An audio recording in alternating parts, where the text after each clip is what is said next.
Assalamualaikum warahmatullahi wabarakatuh. Berjumpa kembali dengan kami channel Errol Kembar, sebuah channel tempat kita berbagi inspirasi, motivasi, tutorial, dan video pembelajaran. Jangan lupa hari ini untuk selalu bahagia dan tersenyum. Perhatikan gambar di samping. Dari gambar tersebut, kita dapat membuat sebuah cerita. Tapi, bagaimana caranya? Untuk mengetahuinya, silakan simak video ini sampai dengan selesai.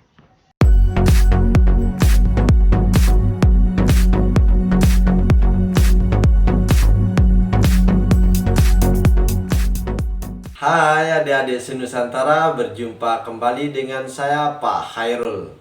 Kali ini Pak Hairul akan membahas tentang subtema yang ketiga, yaitu lingkungan dan manfaatnya.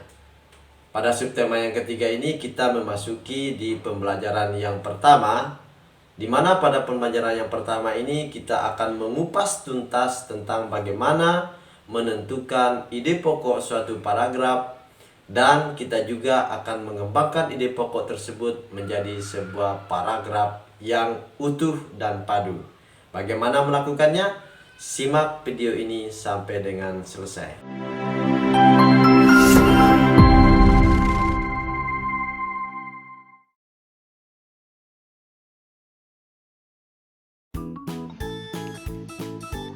Simak penjelasan dari materi kelas 5 tema 1 subtema 3 pembelajaran yang pertama berikut ini dengan seksama.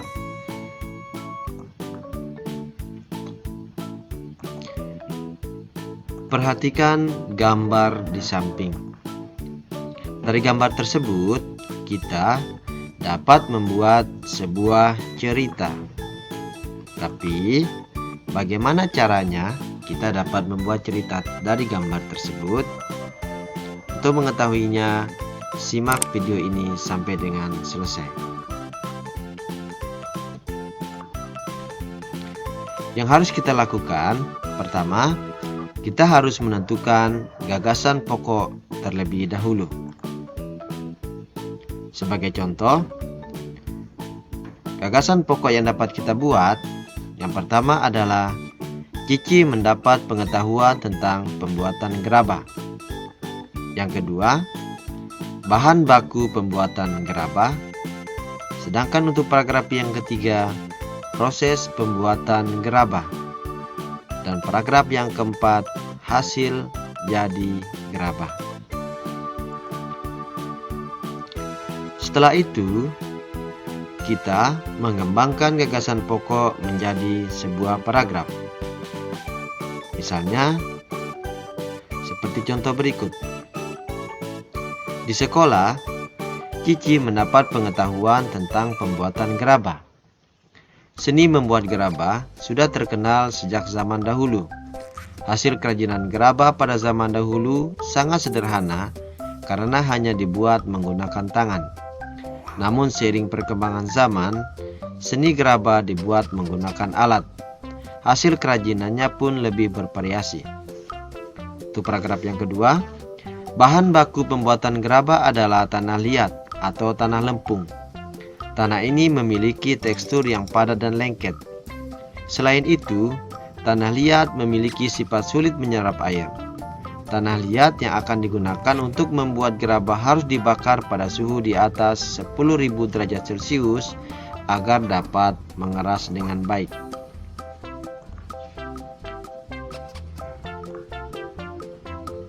Selanjutnya, proses pembuatan gerabah dilakukan secara bertahap.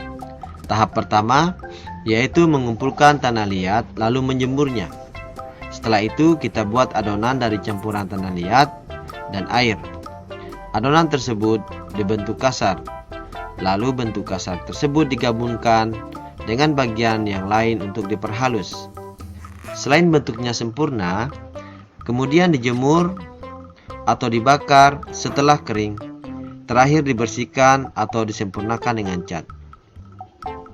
Hasil jadi gerabah bisa berupa peralatan dapur atau bentuk hiasan, misalnya tempayan, vas bunga, celengan, dan bentuk kerajinan yang lain. Ada juga peralatan dapur yang dibuat dari tanah liat seperti piring, gelas, teku, anglu, kuali, kendi, dan lain-lain. Namun saat ini, hasil jadi gerabah sudah banyak tergeser oleh produk-produk modern yang lebih praktis dan tahan lama. Nah, di pokok yang kita buat, kita sudah mencoba mengembangkan ide pokok tersebut menjadi sebuah paragraf. Nah, sekarang kita akan menentukan ide pokok dari setiap paragraf yang kita baca. Bacalah paragraf berikut dan tentukan ide pokok pada setiap paragrafnya.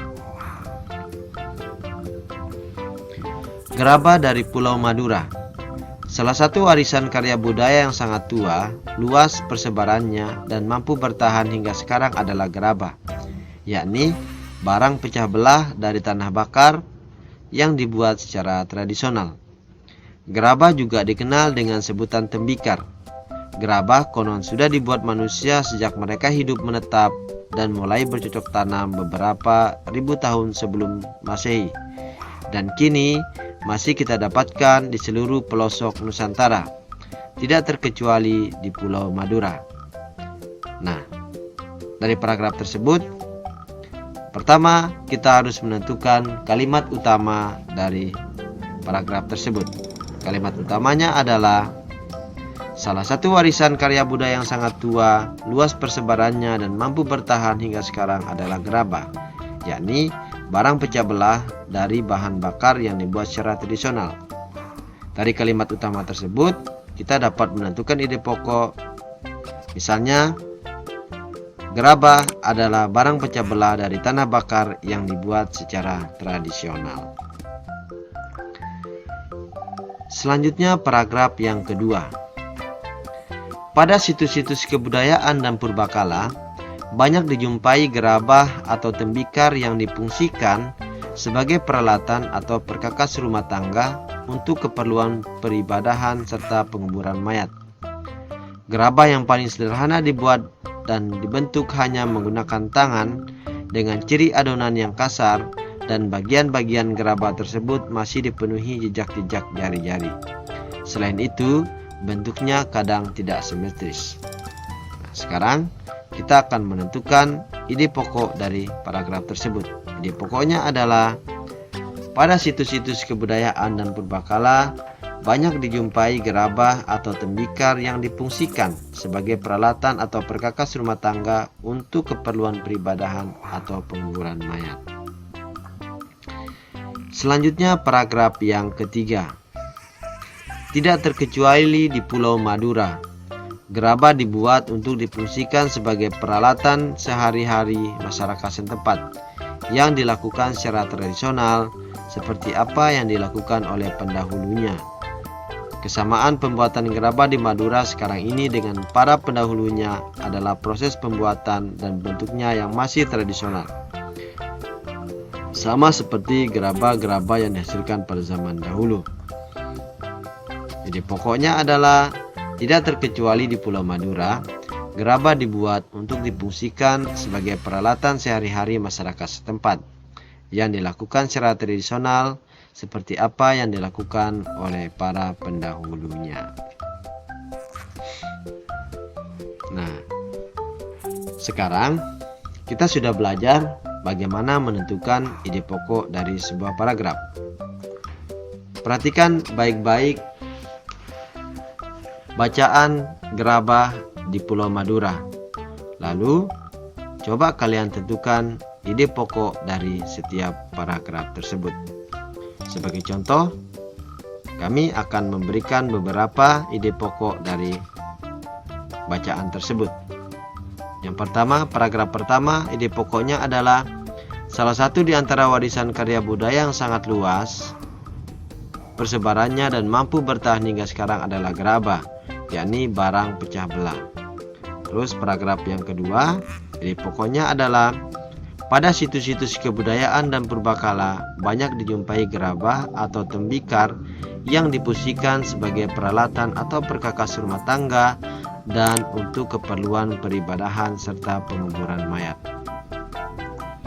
Paragraf yang ketiga, tak terkecuali di Pulau Madura, gerabah dibuat untuk difungsikan sebagai peralatan sehari-hari masyarakat setempat yang dilakukan secara tradisional seperti apa yang dilakukan oleh para pendahulunya. Sementara paragraf yang keempat,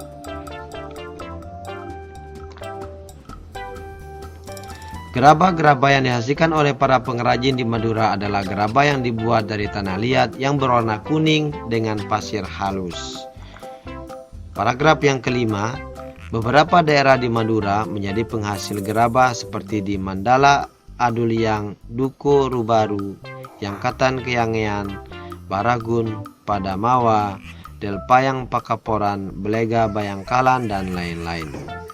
Sementara di paragraf yang keenam, ide pokoknya adalah memang tidak semua daerah di Madura menghasilkan gerabah.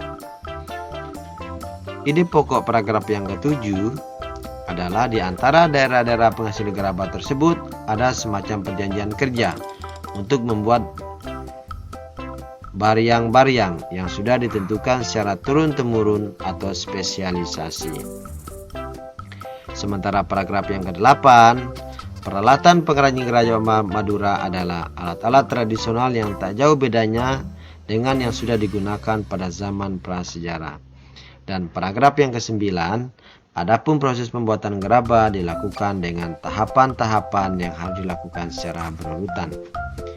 Sedangkan untuk paragraf yang ke-10 untuk paragraf yang ke-10 dan ke-11, silakan kalian berkreasi sendiri ya. Jangan lupa perhatikan contoh yang telah diberikan. Selanjutnya kita akan berlatih. Nah, apa yang akan kita lakukan? Kita akan mengembangkan sebuah ide pokok menjadi sebuah paragraf. Perhatikan contoh berikut. Tanah liat banyak kegunaannya.